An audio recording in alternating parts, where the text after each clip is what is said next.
Can I get parasites from my pets? And according to the CDC and many other expert places, yes, you can get parasites from your pets.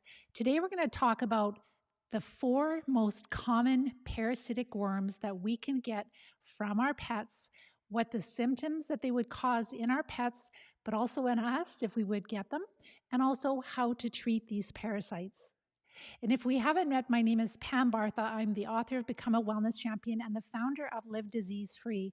I was diagnosed with multiple sclerosis over 35 years ago, and by the grace of God, I learned early on that I was dealing with a parasitic infestation. And so now, 35 years later, I've been able to live MS free, finished raising my family, went back to university, got a science degree. We have been coaching people around the world, hundreds and hundreds of people in many different countries, helping them to recover from parasitic infestations. And one of the sources of the parasites that we may not think about is our pets. And I'm an animal lover. We've got lots of animals here, but I'm definitely much more aware, much more cautious, and just using, and we're going to talk about the kind of things that I do to help minimize my risk or exposure to parasites. But if we're sick and we're dealing with parasites, then it is very important to understand that maybe we got some of the parasites from our pets. So first, let's talk about how do pets get the parasites. And dogs and cats, there's a lot of different parasites. So today we're going to focus on dogs and cats and the 4 most common parasitic worms. And I will branch off to other things like there's Giardia, there's many other different types of parasites that we could get from our pets, but we want to keep it simple, and there is a lot here. So it doesn't matter what the age of our pet, our cat, or our dog is, they can pick up roundworms. And actually the 4 main common or most common parasitic worms that our cats and dogs would get would be tapeworms and roundworms and hookworms. And the other one is, tapeworm, hookworm, whipworm. That's what it is, yes.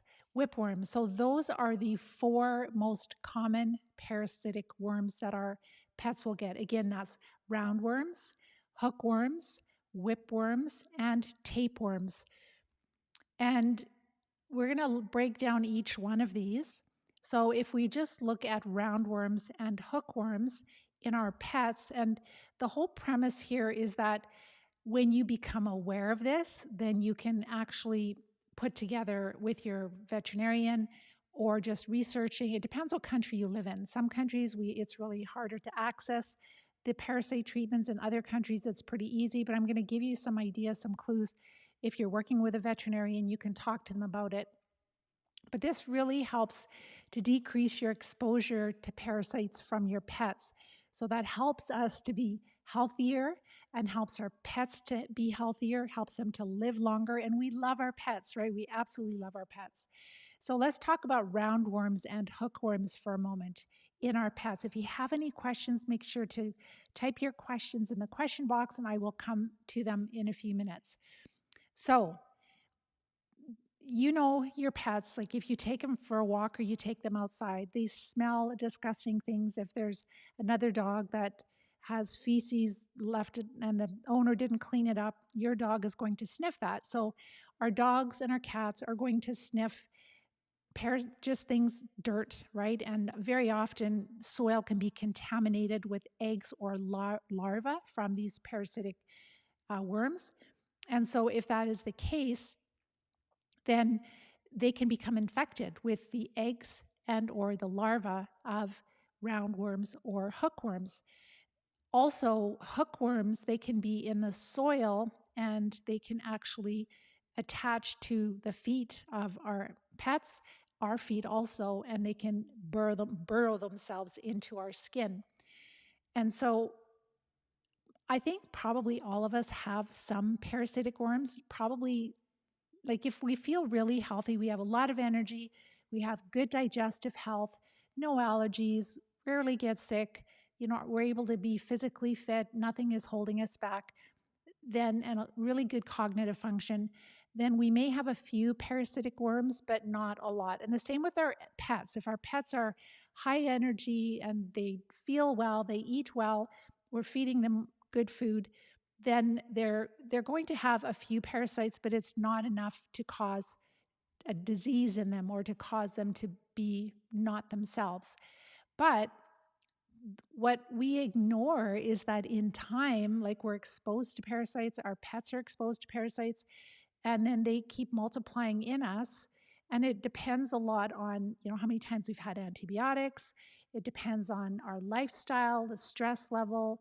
Those parasites that we don't treat, that we get from our pets, they are they can contribute to chronic disease in the future. So that's the same thing with our pets. Like when they're puppies, we might treat them, and it's very important to treat puppies because you can see that they have a lot of worms very often. And those worms are coming from their mom. They're actually passed in utero. And it's not the full worms, I don't think, but it's the larvae that are passed in utero and also when they're nursing.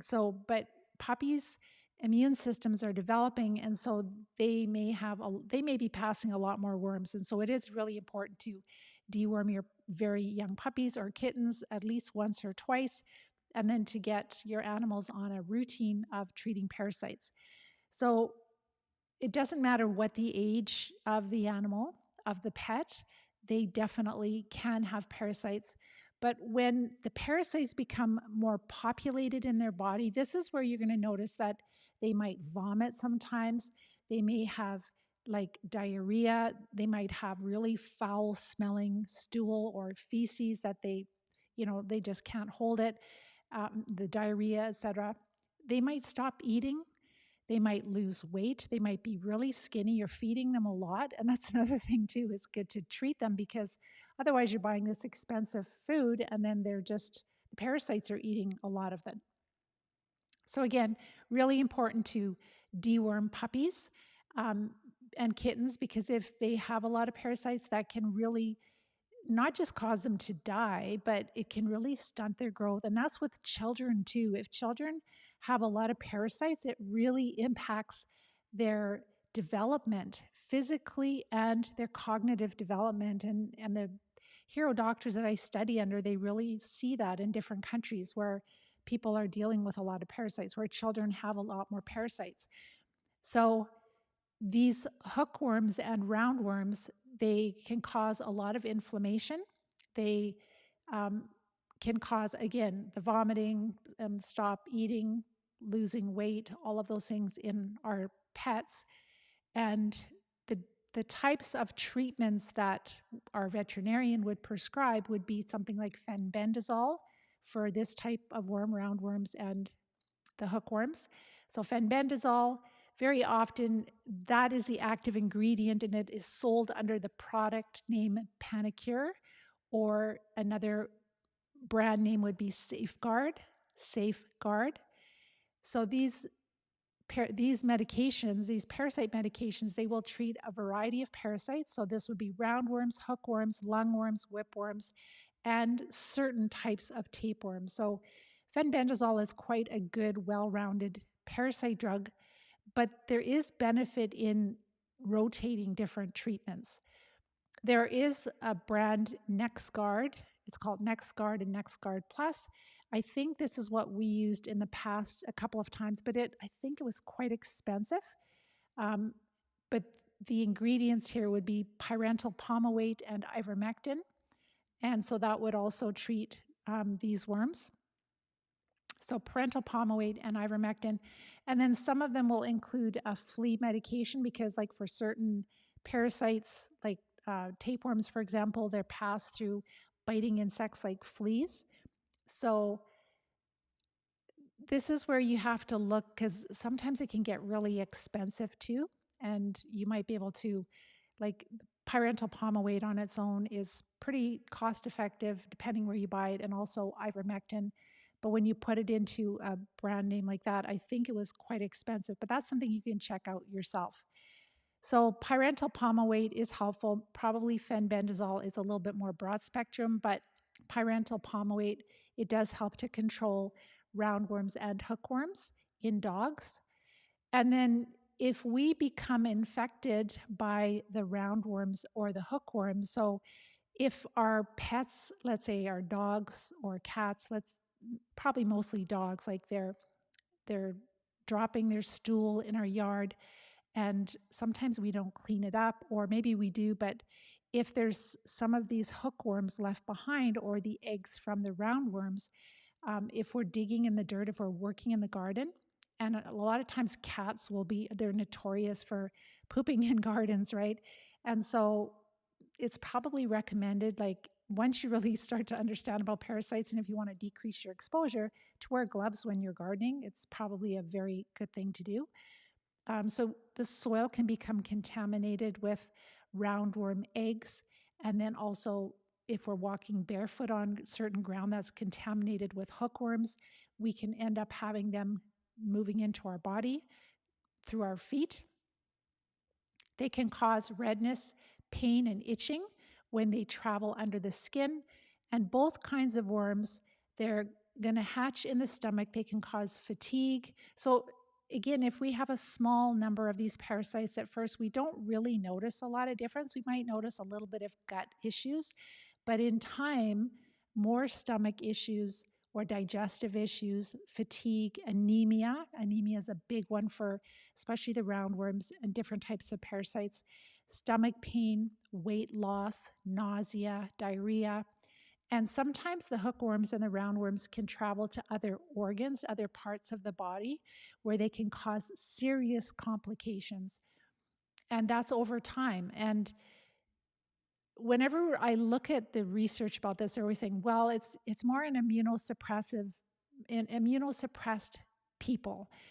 But what makes us immunosuppressed, right? Is it lifestyle factors? Is it the overuse of antibiotics? Like there's so many things that, dysbiosis, just being out of balance, can really make her immune system work really hard, make us more immunosuppressed. So, and cancer, like if you're going through cancer treatments, the treatments themselves can make you more immunosuppressed for sure. So there's many different reasons why we might be immunosuppressed, why under tremendous amount of stress. And I don't mean just a little bit of stress, but like some of us are going through tremendous amounts of stress right now with what's been going on in the world over the last few years, every which way, with our governments, with the interest rates, with finances, with family relationships. It's just been insane, the stress, and that kind of stress can definitely impact our immune system, lack of sleep. And with all of these factors, it allows these parasites that we are exposed to. And again, like it's really, we'll talk about how we can decrease our exposure to the parasites, but this is one way that we're getting them. And I know that there are veterinarians and different people say, well, no, you don't transfer worms from, let's say, dogs to humans or different animals. They're all species specific, and that is not true.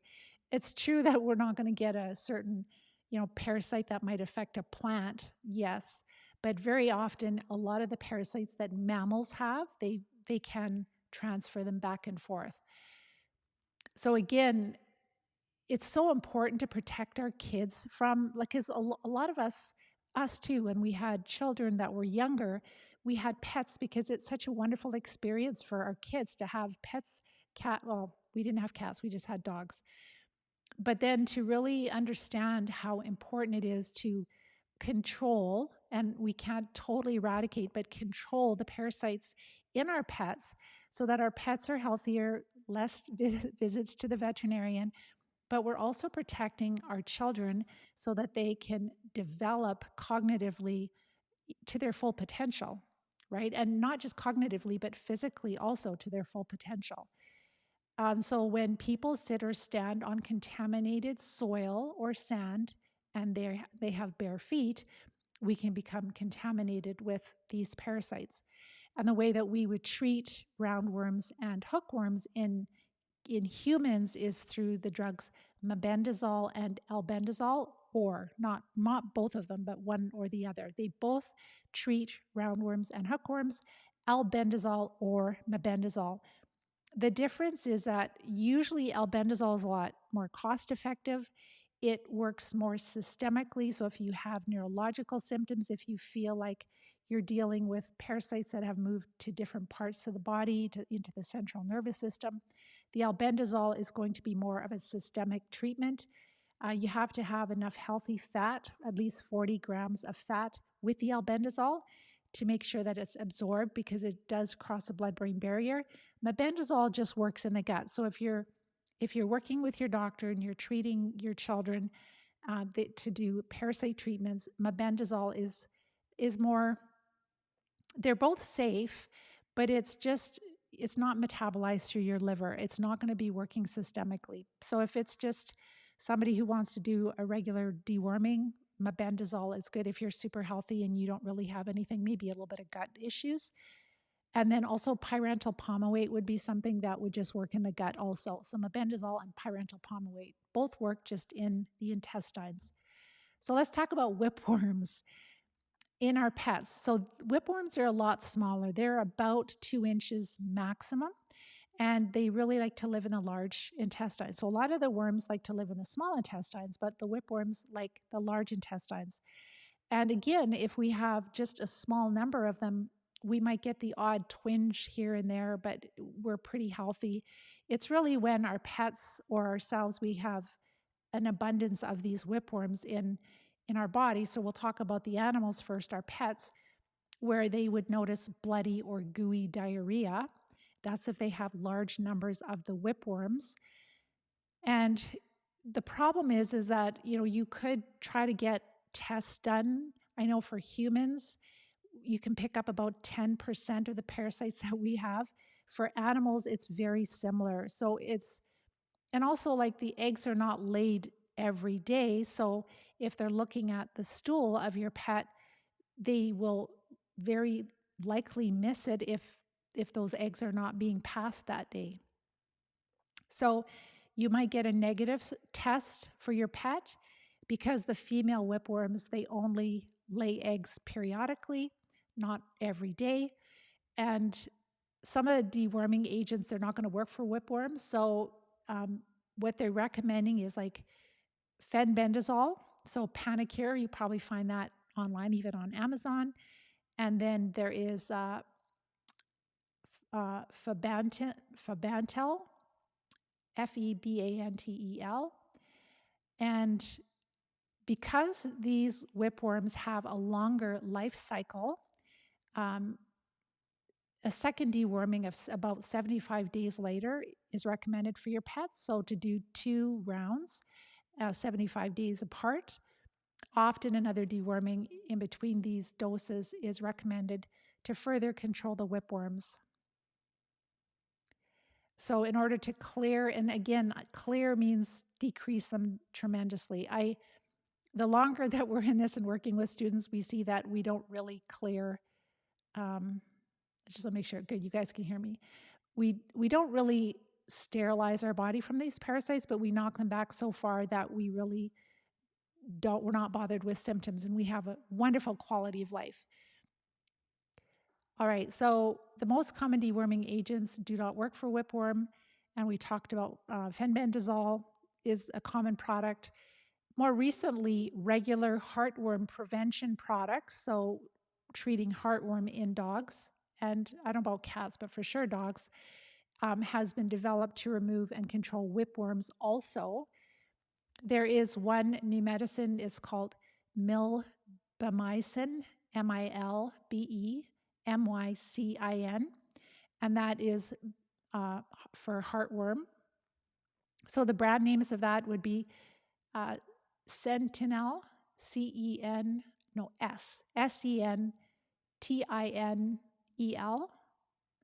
Another one is Interceptor. These are all different brand names of this heartworm medication that will also help with whipworm. And Triflexis, Triflexis. So those will cover whipworms. And their regular use covers the second deworming as well. There's Advantage Multi also, which is moxidectin, which is a drug similar to ivermectin, based heartworm preventative.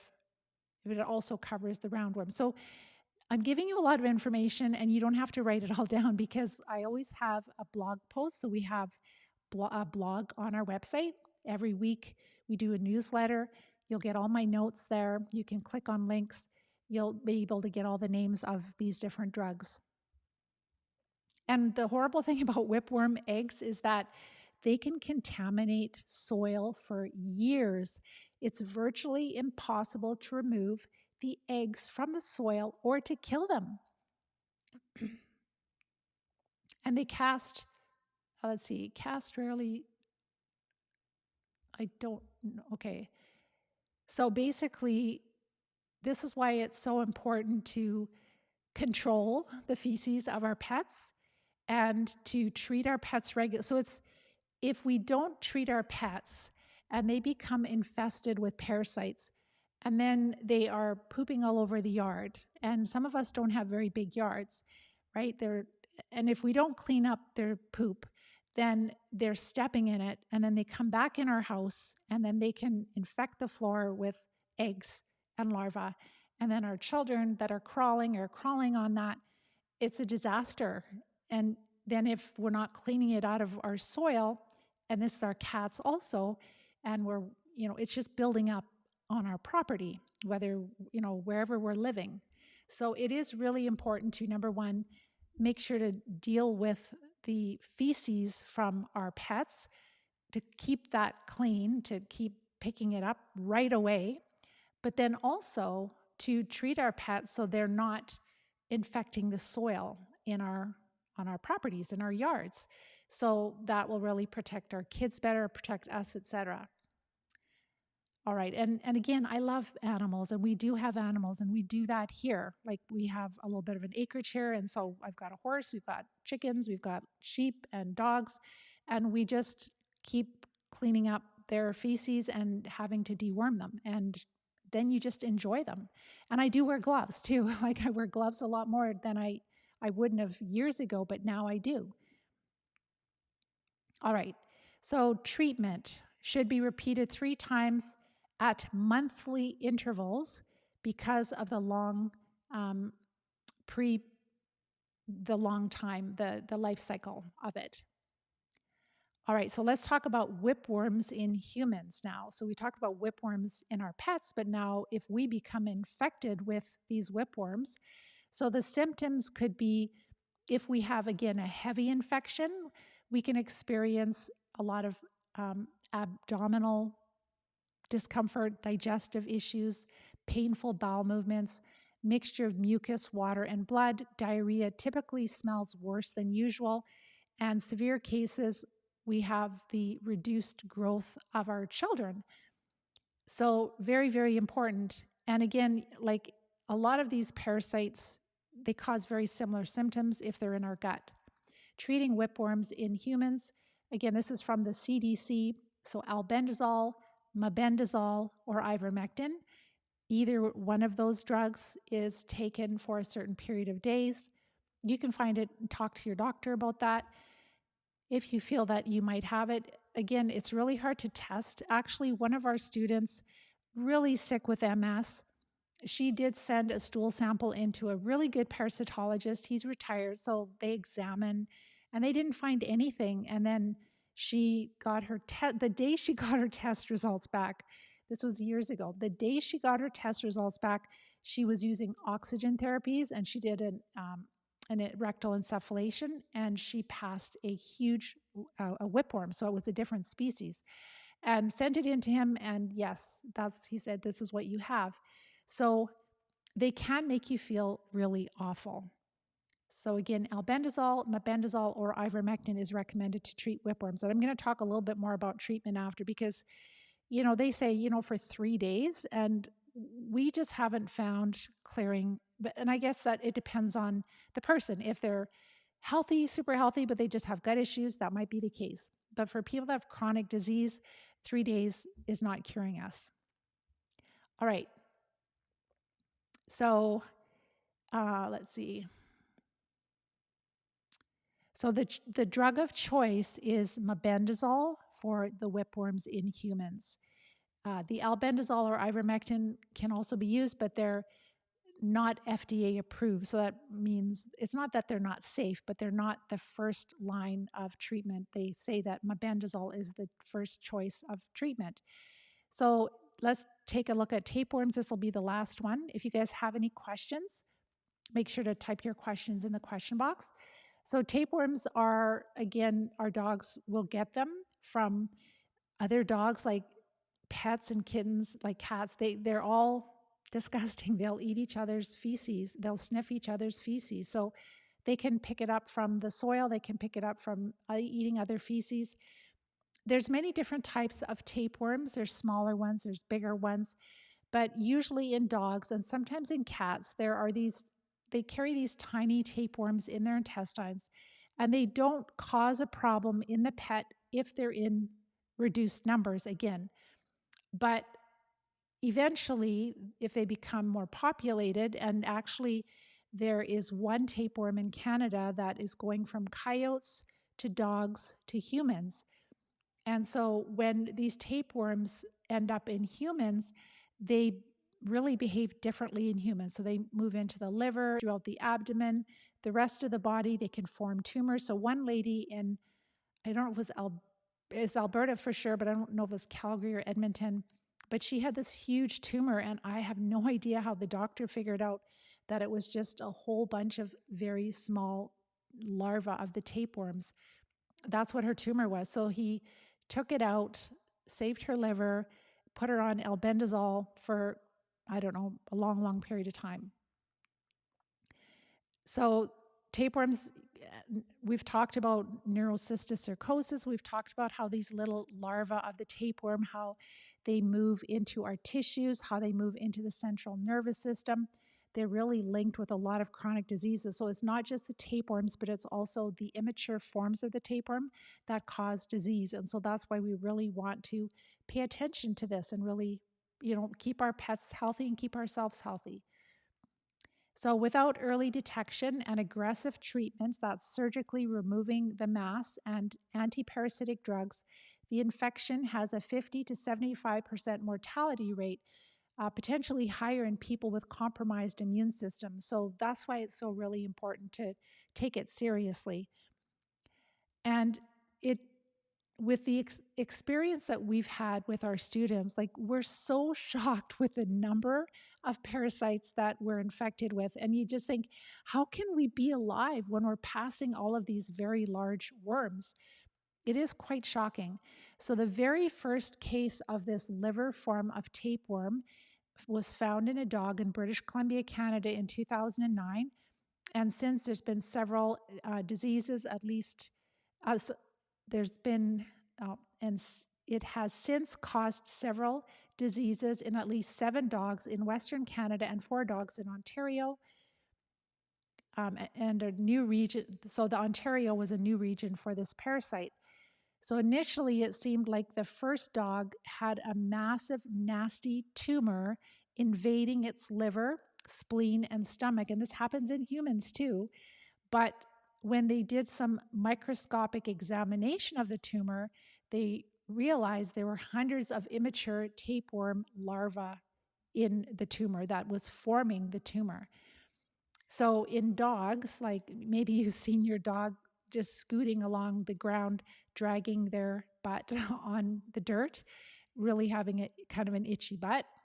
Also, you might have noticed segments near your dog's back end where, like, it looks like a grain of rice, and it's segments of the tapeworm shedding. So the diagnosis is looking at the stool and the fur around the back end of the dog, fecal testing to find tapeworm eggs, but this can be missed. So, you know what I think?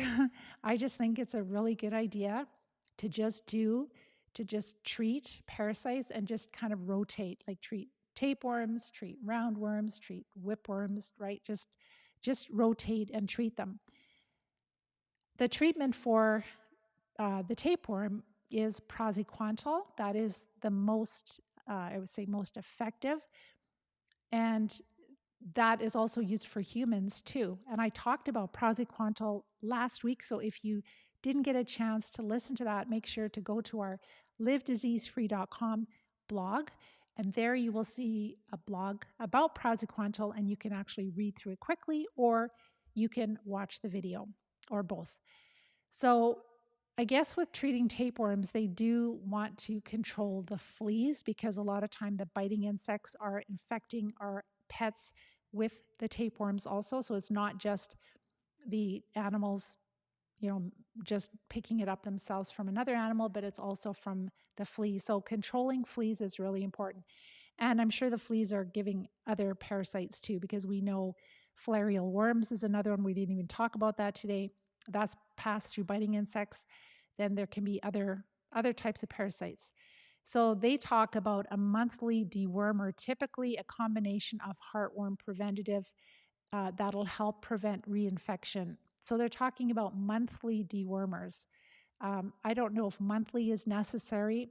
Maybe if our dog is very sick. And two, if our dog has cancer, there's so many studies that are linking like cancer cures to different parasite drugs. So using a combination like what we do with our pets, like ourselves, using oxygen therapy, the one that I can't talk about here, you can learn about it using oxygen therapy to treat parasites. They're using that with pets also. It's used for livestock. It's really helpful. So how do these worms infect people? So again, our dogs and our cats, with these parasites, they will pass on the eggs and the larvae through their feces. That's the biggest part of it. Because pets can pass feces anywhere in the yard, right? Because they just go wherever. These eggs can really contaminate a large area of our yard very quickly. And these worms and the eggs and the larvae, they can survive for weeks and for years, as I mentioned, in playgrounds and in parks and in yards. So the roundworm infections usually happen when soil, sand, or plants become contaminated with the infected animal feces, and they're accidentally ingested into the mouth. So maybe we're gardening, right? And our cat has been pooping in the garden for years, and we don't see it because it's broken down, but the parasites are still there, and we're not using gloves. So probably a good idea to use gloves. And the hookworm infections can happen. They will penetrate our skin. So if we're walking barefoot and we're exposed to the hookworm, so that's if we sit or walk on contaminated soil or sand with our bare feet. Children are more vulnerable to these infections because they're playing in the dirt. And a lot of times they put their hands in their mouth. So washing your hands, super important too. If you're like, when I'm out with my animals, I'm wearing gloves, but then I still wash my hands. And I got one of those, I should have brought it up here, like a brush with bristles about that long. And I brush under my fingernails too. And then when I'm using soap, I'll do it at least like 20 seconds. And I know I'm paranoid, but recovering from multiple sclerosis, which is a parasitic infestation, and all the hundreds and hundreds of parasite pictures I've seen from my students, I have a right to be paranoid. So I wash my hands usually twice, and I count like to 20 seconds at least, because you're supposed to not just wash them and finish that way. And we've had dogs for years, but now we're at a place where our dogs are outside. We have outside dogs that can handle the weather. And I love it because I don't have a bunch of hair in my house anymore. They're Great Pyrenees dogs, and they're great for, protecting us from bears and cougars, but they're great with the grandkids, and they have a lot of fur, and they're outside. So, and they love being outside. So I have been able to get to a place where I can still enjoy dogs, the love that they give you, or, the animals that you have, but having them in my life in a little bit of a safer way, and just understanding more about this. So understanding how important it is to treat them regularly. I would treat them at least 4 times a year. That just because of, we have different types of animals, and we're out, and there's coyotes, etc., out here. So it's really important to just really know your environment. So, and children. And again, the reason that we really want to take care of the kids, and that really helps them so that they're not going to need antibiotics, and that protects their microbiome. And then as we protect their microbiome and we keep the parasites down, then they can develop to their full potential. All right. How can we protect our pets, our family, and ourselves?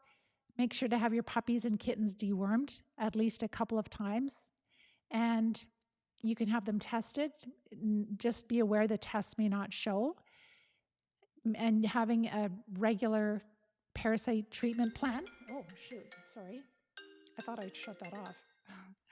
So having a regular treatment plan for your pets. And also, this one I don't know. Like when I took my dogs into the vet and he's like, let's see what parasites are common here. I'm like, you don't know? Like, you don't know what kind of parasites would be a problem in our area. So I don't know that that would be very helpful.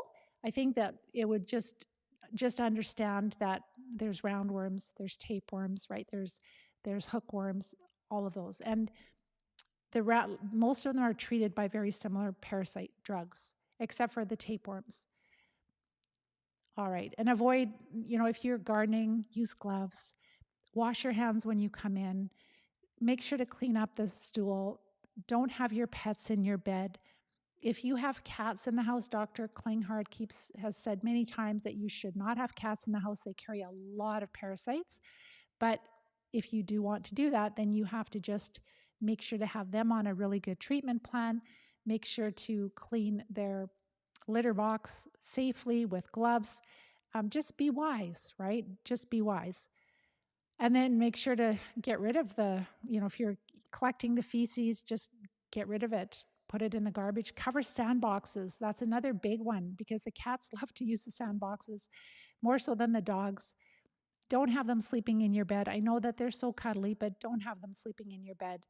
All right, I think that gives you enough ideas on that you really understand that this is a very important thing to consider, is that you really want to make sure you decrease your exposure to parasites from your pets. That really helps you to prevent disease and to prevent reinfection. So I'll see if there's a couple of questions. Joanne is asking, is vitamin C good for us, Pam? Yes, all the vitamins and minerals are good for us, absolutely. But when we're sick, if you just take more vitamin C, it's going to make no difference to how you feel, because when we have disease, we're dealing with a parasitic infestation. And so, yes, it's important to eat healthy, eat lots of the vegetables, not too many fruit when you are dealing with parasites because they love the sugar in fruit. But that's not going to get you your health and your life back. You have to treat the parasites. That's why you're suffering. So yes, vitamin C is very good for us, but we want to limit the fruit while we are recovering from a parasitic infestation.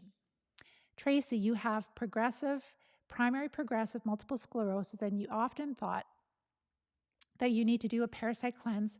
So are you saying that these drugs will be beneficial? Yes, and it really depends on what you test well for. So if you have not followed our work yet, then make sure to watch my masterclass training. I will actually be hosting it live. I do that 3 times a year only. And next Wednesday at this time, I won't be doing a live event here. I'll be hosting the masterclass training. And in that, I share a lot of research about the types of parasites that are pretty common with multiple sclerosis, and it doesn't matter which type of MS. And I also share the steps that we take to recover. So these parasite drugs, and that's what I wanted to mention, is that they're not a magic cure. And when, what I see with my students in recovering from these parasitic infestations and chronic diseases like MS is that we're doing multiple treatment cycles. So maybe it's that our pets are not that sick and that, it's easier to treat them. But when you have chronic disease, and maybe that's the difference, right? If your dog is dying of cancer, then it's really, really infested, right? And so then it would take more treatment cycles.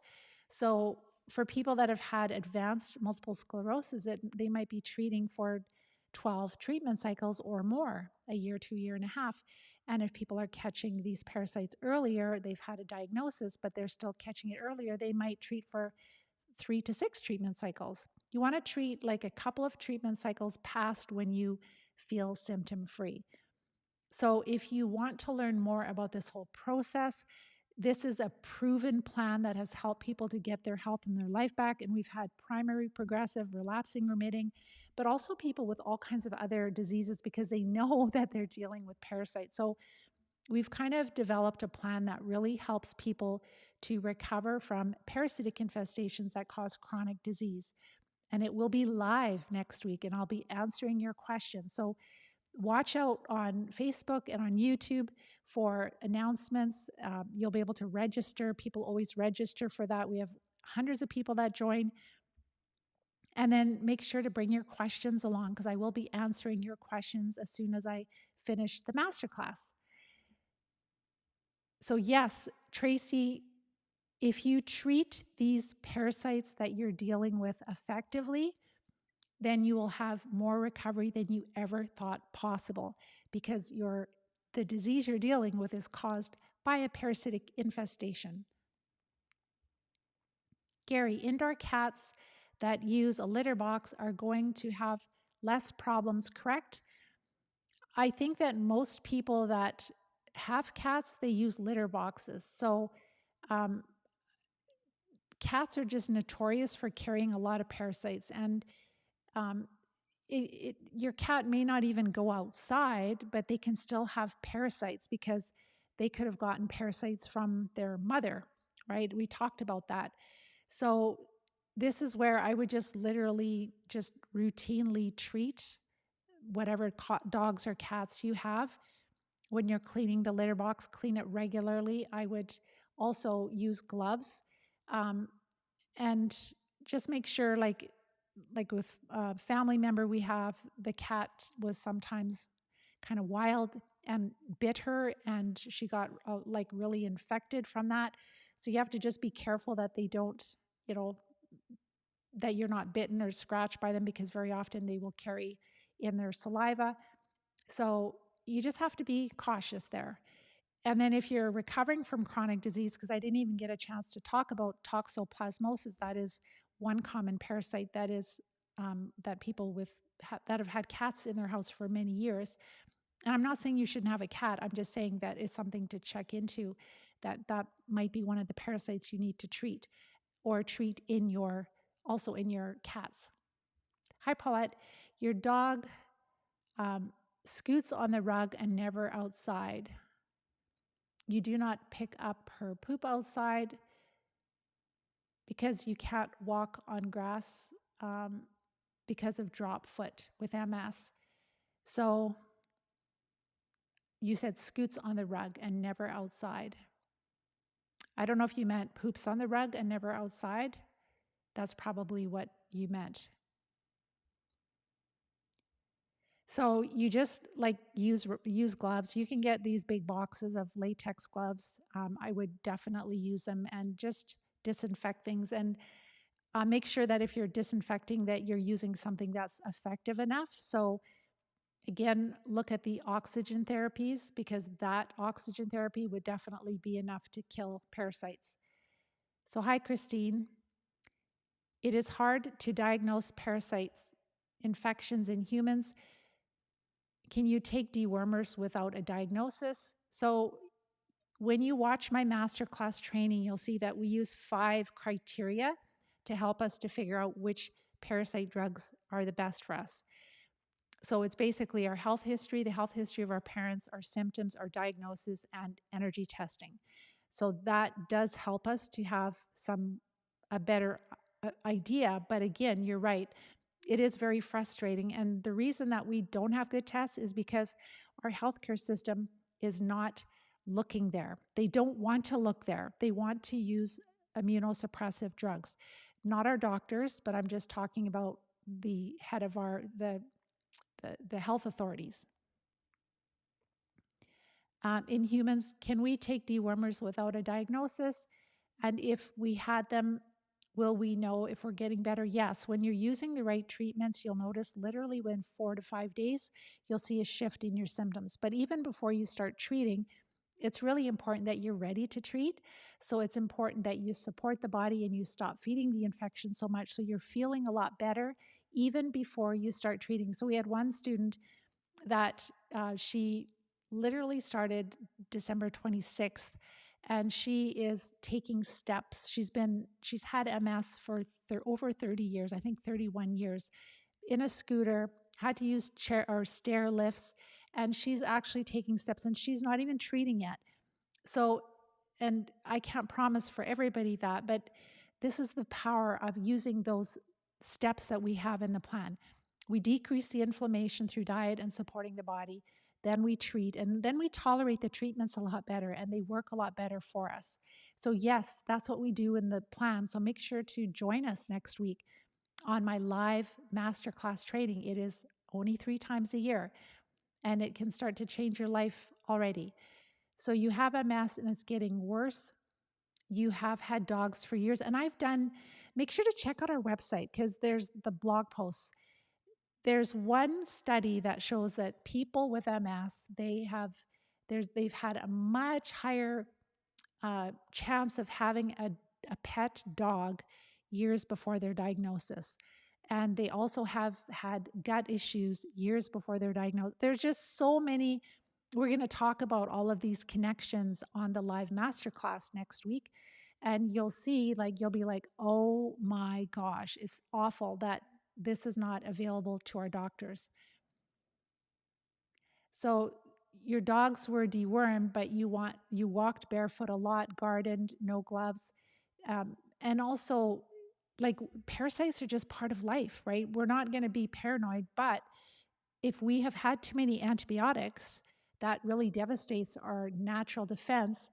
And then when we are exposed to parasites, then we can't, or we're not going to control them like we should. Our immune system's not going to control them like we should. Okay, so you currently have MS, Christine, Tracy, you're welcome. Heather, just a couple more here. So you have raccoons in your yard. Are they the same risk? Well, they're not pets, are they? You're not petting them, touching them. But yes, their feces could definitely have parasites and that can get into your soil. So it is a good idea to clean up feces out of your yard. Keep it under control. So your dog poops outside, never in the house. Sorry, I didn't know if you had a special arrangement, of course, not on your carpet, but I didn't know if you couldn't go outside that you made it so if you're not cleaning up the feces, the dogs step in it and then they walk back in your house and then they're bringing eggs onto your floor. You're very welcome. All right, I think I'm going to let you guys go here. So next week, we are going to have my masterclass training where I talk in great detail about the Live Disease-Free plan. And this is the plan. If you're new to all of this, we've got a lot of successes of people that have gotten their health and their life back. Make sure to listen to some of their videos. You'll find them on our website. You'll find them on YouTube. And this has been going on for years. Maybe you've just found us, but we have people that have recovered 10 years ago now. And so make sure to check out or register for the live event next Wednesday. And if you know of other people that are looking for an answer for why they feel so horrible, make sure to share the link so that other people can join us. We need to get talking with groups. We need to start talking about parasites because this is the answer. This is why we're sick. And it's when you hear this and you learn it, you're like, oh my gosh, this makes so much sense. And so we're stepping away from the mystery of disease that we're suffering with, and we're actually going to a tangible, real, true cause that we can treat and we can have more recovery than we thought possible. So I hope you guys have an awesome week, and I am excited to meet you next week on my masterclass training. Take care. Bye-bye for now.